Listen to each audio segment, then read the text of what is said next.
Sullivan's Crossing is coming back for Season 5, but not everyone is coming back with it. And honestly, that may be the most important part of the renewal. Because when a show gets another season, people usually focus on the celebration first. Who's back? When it returns? What stories continue? But this time, the bigger question might be who is missing, and what that absence changes for the future of the show. What's up, everyone? Welcome back to Breakdown Epic. Just to let you know, this video will contain spoilers. Now today, we are talking about the Sullivan's Crossing Season 5 renewal, which cast members are expected to return, who may be missing, and what all of this could mean for the direction of the story moving forward. Because while it is obviously great news that the series is coming back, this kind of update is never just about who signed on. It is also about what kind of show Season 5 is trying to become. And right away, let's start with the easiest and most important name on the list, Maggie Sullivan.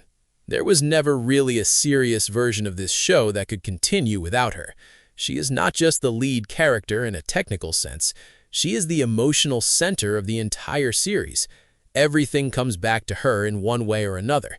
The romance, the family tension, the career path, the identity struggle, the idea of home versus ambition, all of it. So, hearing that Morgan Kohan is returning should surprise absolutely no one. If Sullivan's Crossing lost Maggie, it would not feel like a new chapter. It would feel like a different show entirely. And honestly, that is also why Chad Michael Murray returning matters just as much. Because whether people are fully satisfied with where Maggie and Cal are emotionally at the end of Season 4 or not, that relationship is still one of the biggest engines of the series. The audience has spent too much time watching that story twist, stall, grow, and hurt to suddenly cut it off now. Season 5 has to deal with it. It has to decide whether that love story keeps building, breaks again, or finally reaches a version of stability. Now, beyond Maggie and Cal, the expected returns from key supporting cast are also incredibly important, because Sullivan's Crossing works best when it feels like a real community and not just one romance wandering through nice scenery. That is why names like Tom Jackson, Andrea Menard, and Lindura still matter so much. These are the people who help make the crossing feel like a place rather than just a plot location.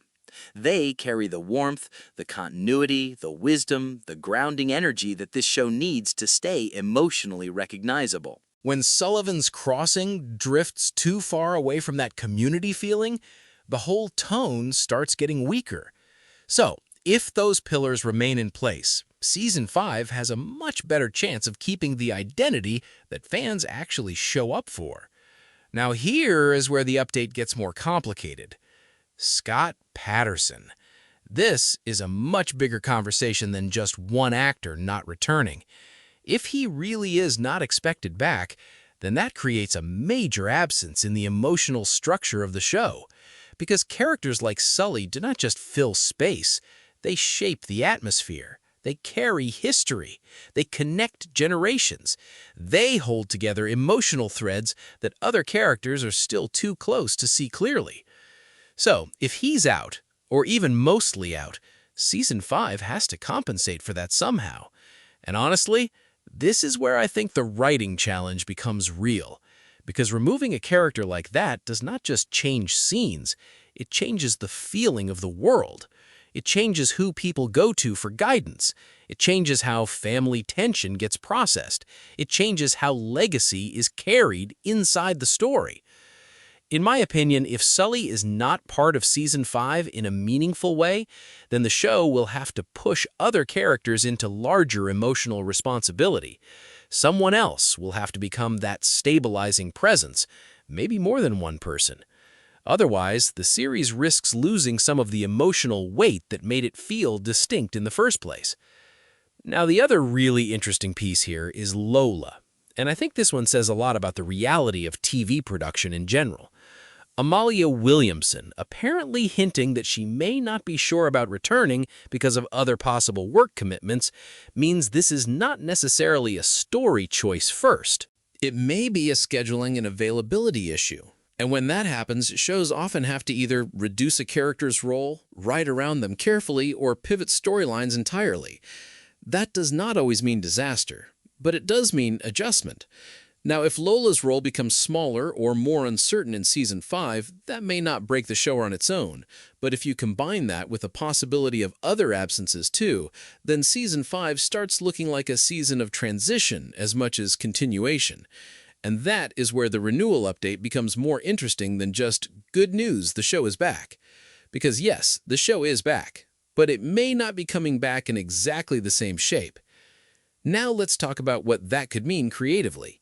One possibility is that Season 5 becomes much more focused. More Maggie, more Cal, more direct emotional storytelling, less wandering around side threads that never fully land. And honestly, depending on how Season 4 felt for some viewers, that may not be the worst thing in the world. A tighter cast can sometimes force better writing. It can push the show to stop spreading emotional weight too thin. It can create clearer arcs, stronger scenes, better follow-through. So there is a version of this that works really well. But the risk is obvious. If too many important supporting presences disappear, the crossing stops feeling like the crossing. And that is the balance Season 5 has to get right. It needs enough of the familiar emotional architecture to still feel like home, while also moving forward in a way that justifies another season. That is not easy. But if the show knows what its true strengths are, it can absolutely do it. Now, here's my personal take. The renewal itself is obviously a good thing, but the cast update tells me that Season 5 may end up being a more emotionally decisive season than people expect. Not just because storylines need to move, but because the show may be forced to define more clearly who the real long-term center of the series is beyond Maggie. Who stays, who grows, who carries the heart of the crossing when some of the older anchors are missing. And if the answer to that is Maggie and Cal become the emotional spine while the community around them reshapes itself, then Season 5 can actually come out stronger for it. But that only works if the writing is confident. No drifting, no half-commitments, no pretending the absences do not matter. Make them matter, use them, turn them into emotional reality. That is how the next season wins. So, overall, this renewal is exciting, but it is also telling us something bigger. Sullivan's Crossing is not just continuing, it may be evolving. Some characters are safe, some are uncertain, some may be gone. And whatever Season 5 becomes, it now has the challenge of proving the show can keep its emotional identity even as the shape of its cast starts to shift. But anyway, that is my breakdown of the Sullivan's Crossing Season 5 cast update, and what I think it could mean moving forward. If you enjoyed this video, make sure to like, subscribe, and let me know in the comments. Do you think Sullivan's Crossing can still feel the same if some major supporting characters do not return? Or does Season 5 need the full emotional family around Maggie and Cal to really work? I will catch you in the next one.